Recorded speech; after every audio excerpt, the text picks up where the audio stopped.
साल था 1999। गर्मियों की शुरुआत हो चुकी थी, लेकिन जम्मू कश्मीर के कारगिल, द्रास और बटालिक सेक्टर की बर्फीली चोटियां अब भी बर्फ से ढकी थीं। भारत और पाकिस्तान के बीच कश्मीर को लेकर पहले से ही तनाव चलता आ रहा था। पाकिस्तान ने इस बार एक कपटी चाल चली। उसने अपने सैनिकों और आतंकियों को घुसपैठिए के रूप में भारत की सीमा के भीतर भेज दिया और रणनीतिक चोटियों पर कब्जा कर लिया। इन चोटियों से वे राष्ट्रीय राजमार्ग 1A, जो श्रीनगर को लेह से जोड़ता है, पर आसानी से नजर रख सकते थे। यदि यह मार्ग बंद हो जाता तो लद्दाख पूरी तरह भारत के बाकी हिस्सों से कट जाता। भारत की सुरक्षा के लिए यह सीधी चुनौती थी। भारतीय सेना के लिए यह एक कठिन परिस्थिति थी। बर्फ 16,000-18,000 फीट ऊंचाई, खड़ी पहाड़ियां और दुश्मन ऊपर से फायरिंग करता हुआ। लेकिन भारतीय सेना ने संकल्प लिया कि चाहे कितनी भी कुर्बानियां देनी पड़े, देश की एक इंच जमीन भी दुश्मन को नहीं लेने देंगे।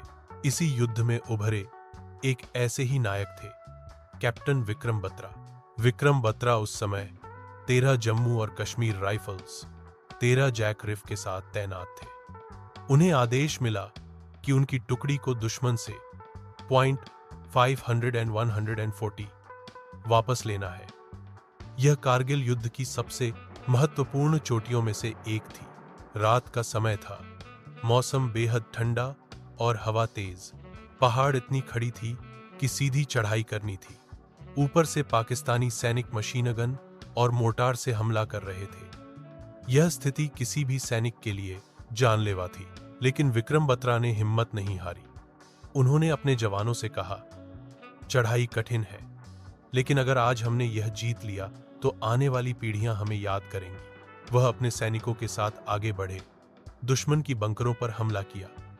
आमने सामने की लड़ाई में उन्होंने कई दुश्मनों को मार गिराया और अंततः भारत का तिरंगा .514C पर लहरा दिया।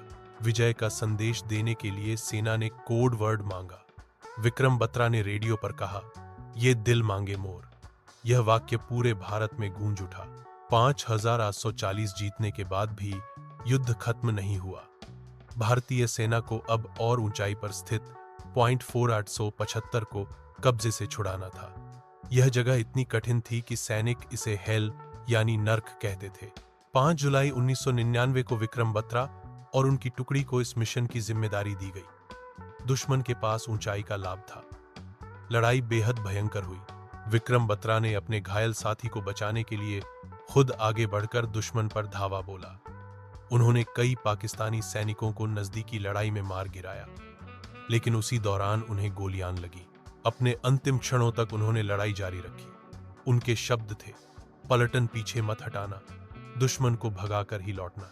वहीं पर वे शहीद हो गए। उनकी शहादत ने पूरी पलटन को और भी प्रचंड कर दिया और सैनिकों ने .4875 पर तिरंगा फहरा दिया। आज यह छोटी उनके नाम से जानी जाती है, बत्रा टॉप।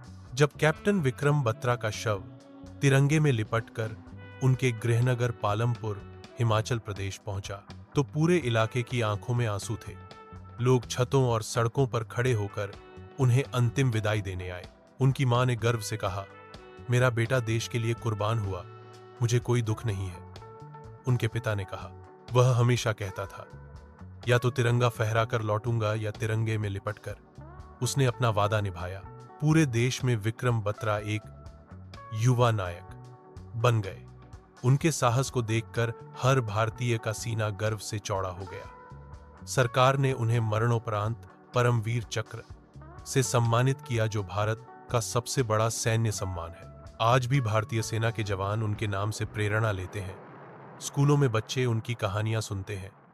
1999 के कारगिल युद्ध ने देश को कई नायक दिए, लेकिन विक्रम बत्रा की गाथा सबसे अलग है। उनकी जीवन गाथा हमें यह सिखाती है कि सच्चा देशभक्त वही है जो अपनी जान देकर भी देश की रक्षा करे। उनका नारा, ये दिल मांगे मोर, केवल युद्ध का प्रतीक नहीं रहा, बल्कि देश के लिए अनंत साहस और बलिदान का संदेश बन गया।